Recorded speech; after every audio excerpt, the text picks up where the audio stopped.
ल है साथीहरू, हामी चाहिँ नेता भिरबाट ठ्याक्कै क्रस भएर अहिले चाहिँ एक्वा गाउँ जाने बाटोमा छौँ।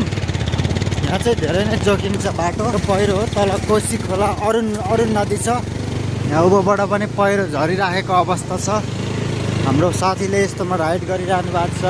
हाम्रो सुजनजीले बाटो चाहिँ एकदमै जोखिम छ है साथीहरू। यहाँ चाहिँ भटखोलामा अलिकति दुःख दिने, अलिकति बाटो बन्द हुने चाहिँ यो पनि हो एउटा। ठ्याक्कै यो चाहिँ एक्वा गाउँ जाने बाटोमा पर्छ। उतापट्टि देखिएको चाहिँ हाम्रो हाइटर हो। यहाँ पनि मानिसहरूको बसोबास रहेको छ। ल देख्न सक्नुहुन्छ। अब चाहिँ हामी ठ्याक्कै मकालु गाउँपालिकाको सीमा आरम्भ गर्दैछौँ साथीहरू, देख्न सक्नुहुन्छ। अहिले चाहिँ हामी मकालु गाउँपालिकाको भूमिमा छौँ। अब यो खोलाबाट उता चाहिँ भटखोला गाउँपालिका पर्छ साथीहरू।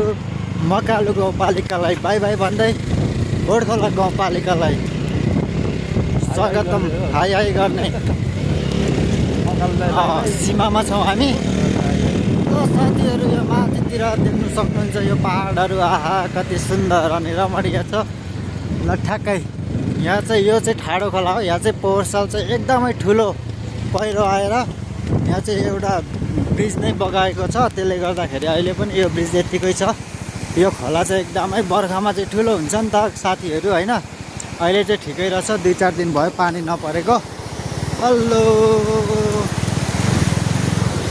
वाउ, मेरो साथीले एकदमै दामी तरिकाले खोला पनि पार गरिसक्यो साथीहरू। अब चाहिँ हामी भटखोला गाउँपालिकामा पहिला टेक्यौँ है।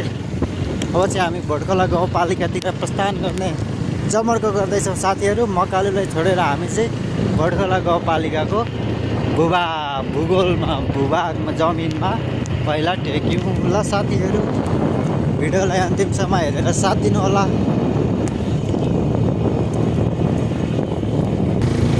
ल साथीहरू, यो पारी देखेको चाहिँ हाइटर हो। यो चाहिँ हाइटर गाउँ हो।